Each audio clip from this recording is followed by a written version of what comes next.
Innal hamdalillah nahmaduhu wa nasta'inuhu wa nastaghfiruh wa na'udzu billahi min shururi anfusina wa min sayyiati a'malina.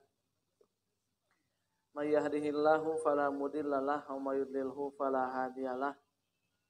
Asyhadu an la ilaha illallah wahdahu la syarikalah wa asyhadu anna Muhammadan abduhu wa rasuluh alladzi la nabiyya wa la rasula ba'dah. Waktu iman rahimakumullah, di kesempatan kali ini kita akan masuk ke pembahasan yang pertama di antara dosa-dosa besar dalam kitabnya Al-Kabair karya Imam Az-Zahabi. Asyirku billah atau syirik kepada Allah Subhanahu wa taala adalah kita menjadikan selain Allah Subhanahu wa taala sebagai Tuhan atau tandingan daripada Allah Subhanahu wa taala. Maka ini adalah akbarul kabair, dosa yang paling besar di antara dosa-dosa besar. Nah, nanti syirik ini dibagi dua, ada asyirkul akbar dan asyirkul asghar. Syirkul akbar ini adalah an yuj'ala lillahi niddan, menjadikan bagi Allah niddan, tandingan, wa yu'badu ghairuhu, dan yang lainnya itu diibadahi, min hajarin seperti batu, au syajarin atau pohon, au syamsin atau matahari, au qamarin atau nabi atau bulan, au nabiyin atau nabi, au syaihin atau guru, au najmin atau bintang. Jadi apapun yang diibadahi selain daripada Allah Subhanahu wa taala itu termasuk ke dalam kesyirikan. Jika dalam ketauhidan ucapan la ilaha illallah menjadi puncaknya cabang atau cabang nomor 1 bahwa tiada Tuhan selain Allah Subhanahu wa taala, maka kebalikannya, antonim daripada tauhid adalah kesyirikan, menduakan atau menyembah selain daripada Allah Subhanahu wa taala. Maka nanti dosa ini adalah dosa yang tidak diampuni oleh Allah Subhanahu wa taala. Bagaimana beliau atau Allah Subhanahu wa taala firmankan dalam surat An-Nisa ayat 47, Allah berfirman, innallaha, sesungguhnya Allah, la yaghfiru, tidak akan mengampuni, an yushraka bihi, yang menyekutukannya, wa yaghfiru, dan Allah akan mengampuni, ma duna dzalik, selain daripada syirik, liman yasha, bagi siapapun yang dia kehendaki. Artinya dalam ayat ini dijelaskan bahwa dosa apapun yang dilakukan oleh manusia yang tidak ada kaitannya dengan kesyirikan itu akan ada atau berpeluang diampuni oleh Allah Subhanahu wa taala. Kalaupun tidak diampuni dosa-dosa kecil ini, dia akan masuk ke neraka dulu, tapi akhirnya atau ujung-ujungnya akan masuk ke surganya Allah Subhanahu wa taala. Tapi orang-orang yang melakukan kesyirikan atau dalam bahasa Arab disebut dengan musyrik, mereka akan kekal di nerakanya Allah Subhanahu wa taala. Kemudian di dalam surat Luqman Allah menjelaskan bahwa dosa itu adalah kezaliman, dan di antara kezaliman yang paling besar adalah berbuat syirik atau menyekutukan Allah Subhanahu wa taala. Ketika Luqman Al-Hakim memberikan nasihat atau wejangan kepada anaknya, ya bunayya la tusyrik billah, wahai anakku, la tusyrik, janganlah kamu berbuat syirik, berbuat sesuatu yang menyekutukan Allah. Inna syirka, sesungguhnya syirik itu, la zulmun azim, kezaliman yang sangat besar atau yang sangat fatal. Ikhwatu iman rahimakumullah, ini juga menjadikan pelajaran bagi kita bahwa mendidik anak, mempersiapkan anak untuk menjadi generasi tauhid, generasi yang hanya menyembah Allah Subhanahu wa taala.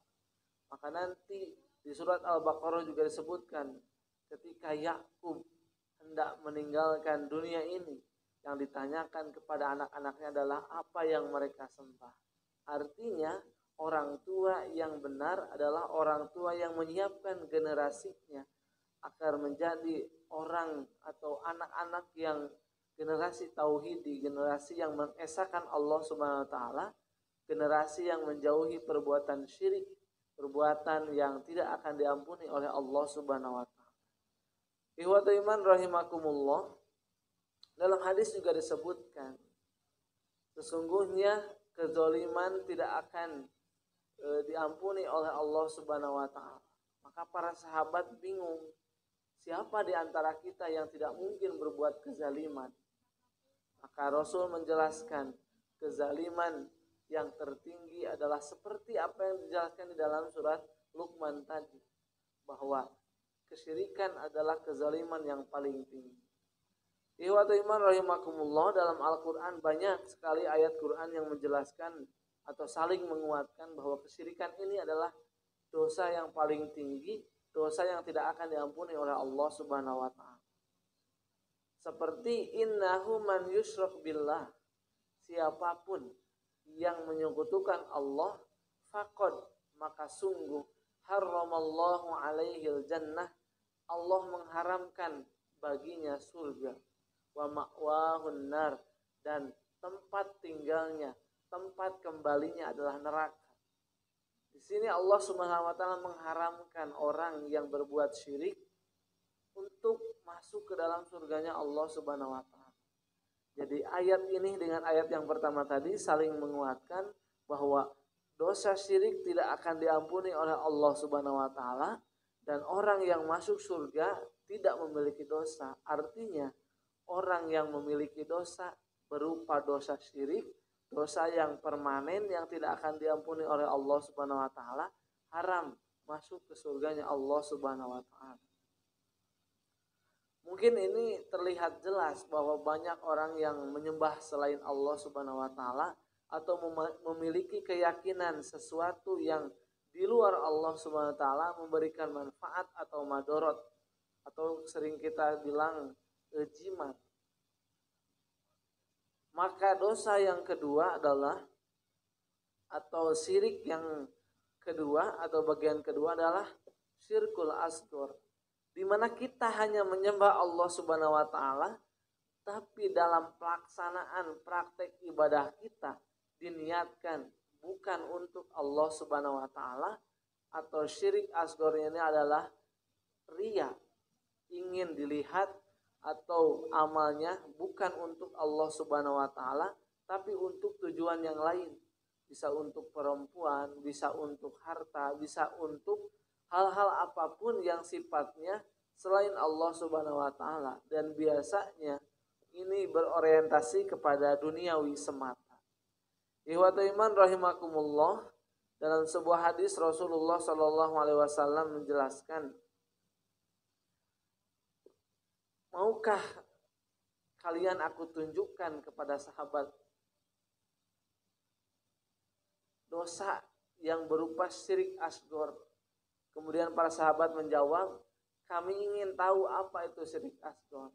Ternyata Rasul menjelaskan, siapapun orang yang menyembah Allah Subhanahu wa taala tapi dalam praktek ibadahnya ingin dipuji, ditilai oleh orang lain bukan oleh Allah Subhanahu wa taala, maka ini termasuk dalam syirik asghar.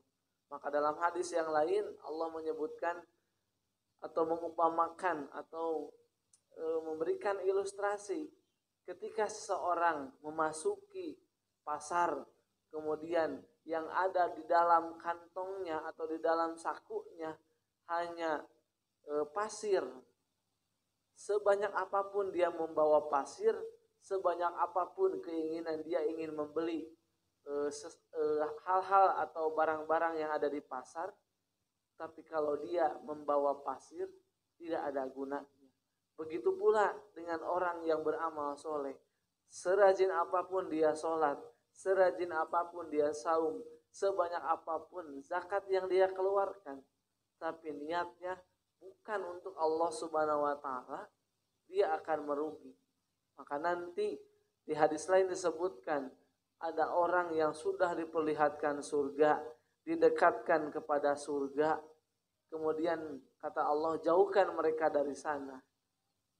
Mereka begitu menyesal setelah melihat surga, mencium baunya, kemudian dijauhkan.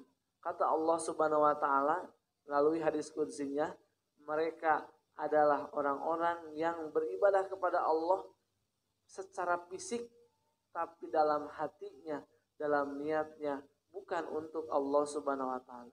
Mudah-mudahan kita dijauhkan oleh Allah Subhanahu wa taala dari perbuatan syirik ini, maupun syirik yang besar ataupun yang kecil, dan digampangkan untuk mencari ilmu hingga kita bisa membedakan mana perbuatan syirik, mana perbuatan tauhid yang mengesahkan Allah Subhanahu wa taala. Aqulu qouli hadza wa astaghfirullah li wa lakum. Rabbana hab lana min azwajina wa dzurriyyatina qurrata a'yun waj'alna lil muttaqina imama. Rabbighfirli wa liwalidayya wa lil mu'minina yauma yaqumul hisab.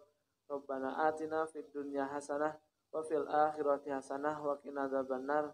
Assalamualaikum warahmatullahi wabarakatuh.